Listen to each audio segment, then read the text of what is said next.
Hi everyone, Aerosounds here. Today I've got 3 new cards to show you. Blizzard revealed 3 today through various different streamers on the internet. There was supposed to be 4, but the one from Brazil, they're having technical difficulties, so apparently it's not being revealed yet. I don't know quite what's going on, but they're over 12 hours late now, so I thought I'll make the video, and then tomorrow I'll make a video with 5 cards, because Blizzard's going to be revealing 4 every day, so I'll catch up with it then. So make sure you hit the subscribe button if you want to see all of the card reveals, because I will be doing daily videos. Okay, so the first card for today is another legendary weapon. This one's for the Druid class, and it's called Twig of the World Tree. It's 4 mana, 5 durability, and 1 attack. And it has a death rattle of gain 10 mana crystals. Now this card has potential to be ridiculous, because I imagine in the new expansion a lot of people are going to be running these legendary weapons, which means the opponent will want to be running some kind of weapon removal. So you run the Ooze or Harrison Jones, for example. But if as a Druid you were to play this on turn 4, or if you were to ramp into it, play it a bit earlier, and your opponent plays an Ooze, then suddenly you'll gain 10 mana crystals for the next turn. So you'll ramp all the way up. So the opponent will have to think twice before destroying this. Now, if they wait until turn 10, then obviously you don't gain the benefit of gaining the 10 mana crystals. If they wait until turn 10, then yes, you won't get the benefit of the mana crystals, so they will want to do it then. But if they don't manage to destroy your weapon, you can create, with Druid, you can create some serious combos with this card. And that is because of another card in the game at the moment called Kun the Forgotten King. Now, he's a 10 mana legendary, which has a choose one, gain 10 armor, or refresh your mana crystals. So imagine this, you get to turn 10, your Twig of the World Tree only has 1 durability left. You play your Kun the Forgotten King, you select refresh your mana crystals, so you've got 7/7 on the board, all your mana crystals back. Then you play Ultimate Infestation, which is a 10 mana spell.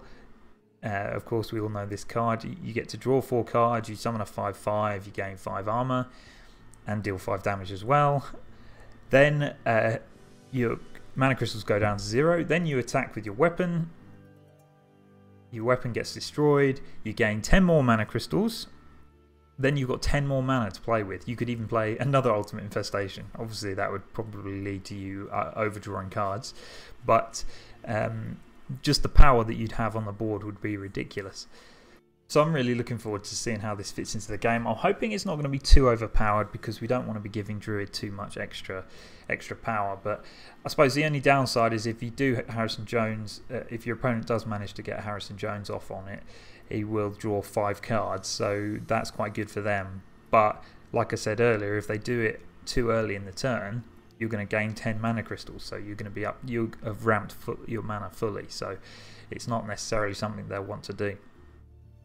Next up, we've got a 3 mana epic card for all classes, and this has 3 health and 1 attack, and it's called the Rummaging Kobold. Now, this one is likely to see a lot of play, I would imagine, because it has a battle cry of return 1 of your destroyed weapons to your hand. So if a lot of people are playing these legendary weapons, playing this card will allow you to play that weapon twice, potentially. And we just talked about the Twig of the Forgotten Tree. That could, if you could get that returned to your hand, because Druids don't often run more than 1 weapon. So I imagine this battle cry is return a random weapon to your hand, but let's just say you are Druid, or you're Priest, or you're Mage, and you don't have more than 1 weapon. You're always going to get the legendary weapon back to your hand, so it can be really useful. The stats on it are bad, but I think the battle cry effect is going to be really important. If you're playing as a weapon class, for example warrior, it's not necessarily going to be as good, because I imagine it's a random return to your hand, so you might not be able to get the weapon that you want. The other thing to note is it returns it to your hand, so you have to have the mana to then play the weapon again. So it's not equip the weapon, it just returns it to your hand. But I can see this being a really powerful card, and one that I imagine will see quite some play. Downsides, of course, are the stats aren't great, so it's not a minion you want to play on turn 3. It is a very specific card. and if you draw it too early, you're probably going to be holding it in your hand until the weapon that you want to return is destroyed. So it does have its downsides, but this is one that I'm definitely going to be looking out for. It's also going to have some good synergy with Medivh, so I think hopefully this will make us see some more Medivh decks in the new expansion too. Now, the final card that I've got to show is a 3 mana 2/2 legendary minion. It's a neutral card, so available to all classes, and it's called Zola the Gorgan. So this card has a battle cry: choose a friendly minion, add a golden copy of it to your hand. Now I think this card's going to be a very good card in the new expansion as well, and I think essentially what it does is it allows all of those Shadow Step combos you've seen Rogue do over the last few expansions. It allows you to do that in any class. So any minion you can think of with a good battle cry, it's going to be worth using this card with.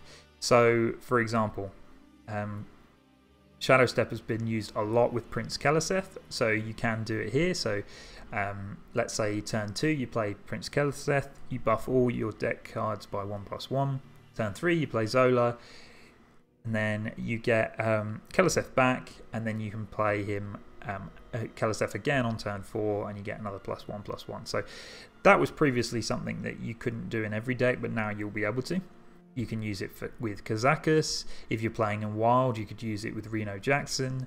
So there's all sorts of combos that will be really interesting to play with this card. I think it's going to be pretty good as well, and it does have an advantage over Shadow Step too, in that when you Shadow Step a minion, you effectively waste the 2 mana of the original card just for the battle cry, because the minion doesn't stay on the board. However, this makes a copy of it. So let's just say you're playing a combo deck, and your combo deck includes Leroy Jenkins.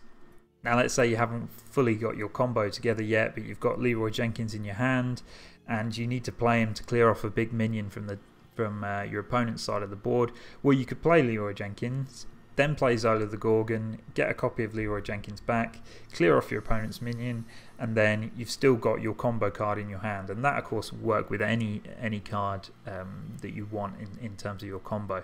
Obviously you have to have the mana to do it, so it only costs 3 mana, but you've got to have the mana of the other card you've played.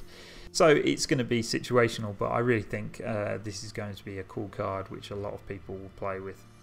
Okay guys, thanks for watching. Sorry it was only 3 cards today. Obviously the technical difficulties in Brazil held that one back, but I will be back tomorrow with another video, and I'll be doing 5 cards instead of the normal 4. So make sure to hit the subscribe button, and I'll see you in the next video.